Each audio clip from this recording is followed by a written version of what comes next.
loads of Halo cosplayers wrapped in leather, plus one of the fastest zoom lenses available with a fixed f1.8 aperture. But is it any good? Yeah, there might be one problem with this lens though. It goes from 50 to 100. That's like from standard to a little bit further. Stop. 100. Done. But who cares, because this goes all the way to f1.8. If you think about it, most zooms go up to a max aperture of f2.8. f1.8 is 1 1/3 stop brighter. Eat that with a bit of Sigma sauce. It's off strap, but at 50mm, it's not a standard because this zoom lens is suited for crop sensor DSLRs, which makes it about 75 for Nikon, and the Canon it's about 80 to 100 and... get the calculator out. 1.6. Oh, of course, it's 160, isn't it? I'm not a mathematician. Don't laugh at me. Bad at maths? How very un-Asian. So in some ways, this is like the 70 to 200 for crop-censored cameras. Only that it doesn't go quite as wide as 70 and not quite as tele as 200. So yeah, the focal range isn't that good. For those wondering how it performs on full frame, at 50mm the lens doesn't cover the full frame of the full frame. Fine if you like your images to look a bit lomography. At the tele end, you'll get quite a bit of vignetting. In terms of lens design, there really isn't much to it.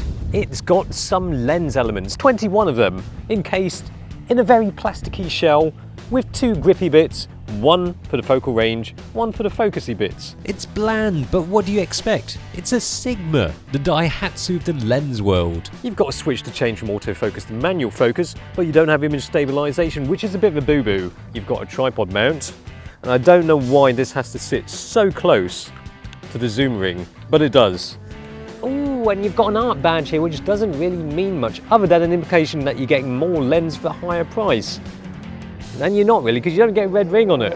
A red ring usually adds about an extra stop of geek knob points to your setup. It gives you about 4 extra stops of extra bragging rights. But who cares, because you can dock the Sigma to USB thing, which will please geeks who like fine-tuning their lenses instead of socialising. Now this really is for geeks, because I have to be honest, I feel that I'm going to f*** this up. Focus is quick. It doesn't feel as quick as, say, a Canon 70 to 200 f2.8, but that's got a red ring and it's painted white for fun. But I had no problems with the speed or accuracy of the Sigma. I did say the focus is quick just now. It does acquire focus at a decent pace, but it's not immensely quick, I must add. It's not blindingly quick. Mind you, if the focusing mode is vicious enough to make you blind, then I should probably return it to the shop and get your money back or something. Especially as photography won't be much use when you're blind. The image quality will please most though. It is sharp. Center sharpness is superb. Amazing even. Yes. It is true that it's perhaps not that useful to have such a small focal range from 50 to 100mm, equivalent of 80 to 160mm. But one lens, fixed f1.8 aperture throughout the range. You can have that one lens to replace 3 lenses. Fuck shit. Oh, there's nothing to see here. Nothing that can't be fixed with a bit of super glue. I've played with Kinder toys before. Oh, there's a bit over there as well. That probably goes...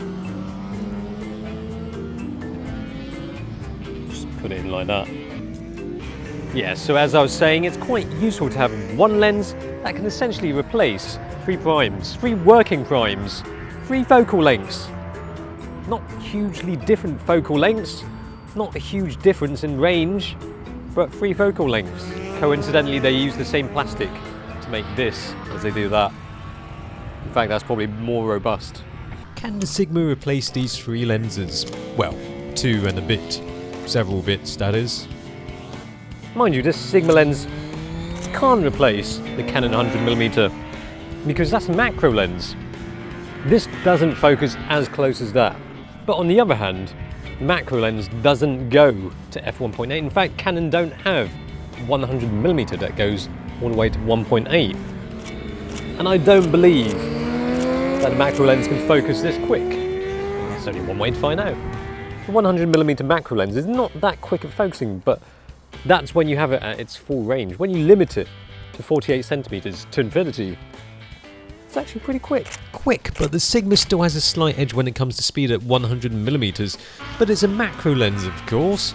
Mind you, at 100mm, I'm finding it fall short of the mark in another way. But as it stops just shy of an equivalent of 200mm at its longest, it's not entirely useful for sports like this, outdoor sports, because it doesn't have that reach. For indoor sports, this is going to be pretty good. f1.8, low light, nice. But one type of photographer this lens might be popular with is portraitists. People photographers. Now, all I had to do was find a willing volunteer for the portraits. Hello, so I've come out today to photograph none other than photographer Dan Chung, because there aren't enough photos of him on the internet.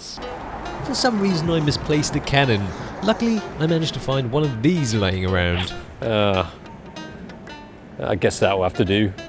Right, so now we're going to test this at 50 and also 85mm and then compare it to the Canon equivalents. Right, you're going to give me some sexiness now, Dan. Yeah, sort of. Enthusiasm. Okay, let's test out the bokeh. Oh, the burst. I'm just making like stop animation with you. Okay, so that was at 50mm. How about 85? Okay, give me some more sexiness, Dan. Some smouldering sexiness. Yeah, suggestive. That's nice.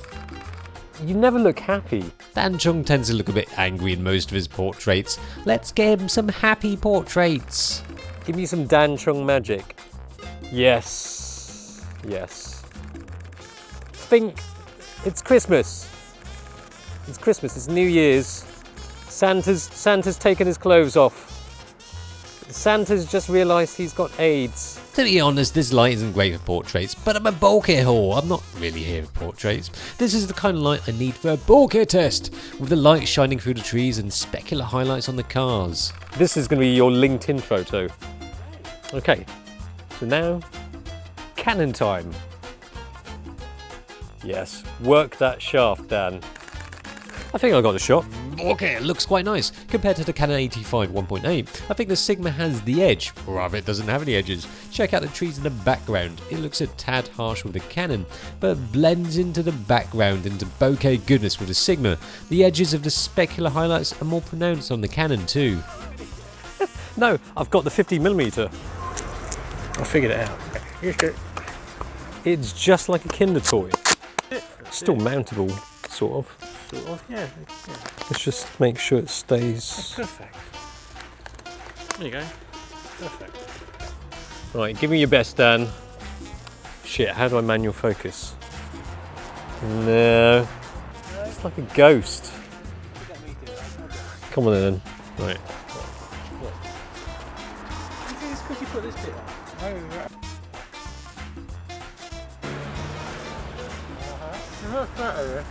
Sorry? Perfect. Very good. But how does that work with your finger in a way? By the way, this is the latest new trend, fusing photography with some Gangnam Style shit.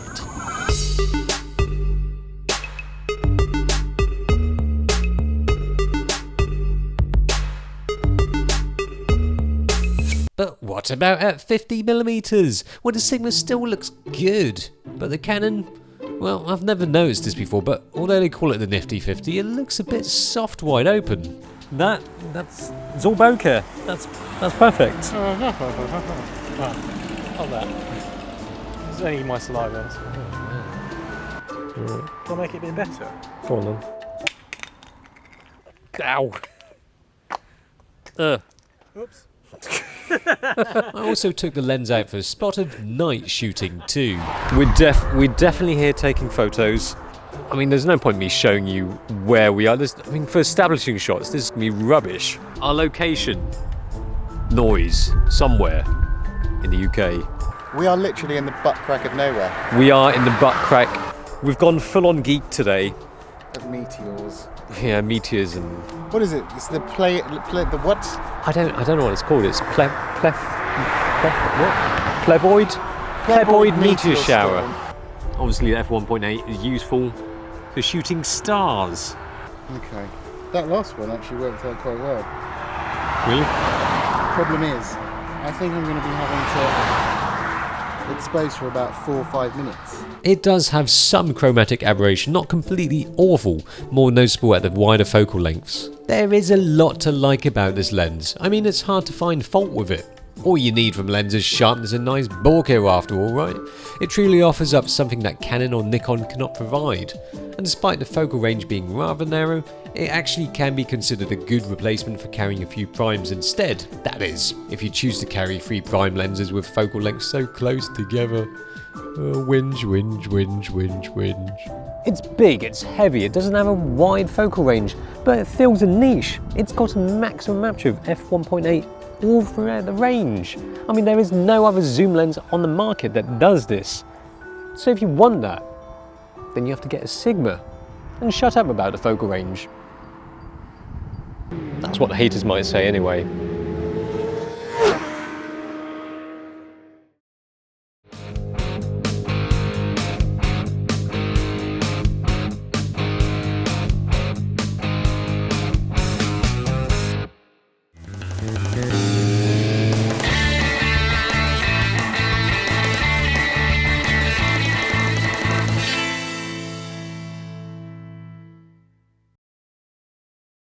That's bokeh. Yeah. That's nice bokeh, isn't it? Well, I don't know about that, but it's bokeh. No, that's a picture. It's all bokeh. I mean, you are the bokeh. How dare you call me a bokeh? Oh no. Oh. Look at that. I think that should be your new. That's my new profile picture on profile Twitter. picture. Yeah, I mean, it is really good actually. It's my Snapchat image. It's really good. Look, it's like you're in the Born Identity or something. It's pretty action, it's the retard version. Yeah, and you got your eyes closed.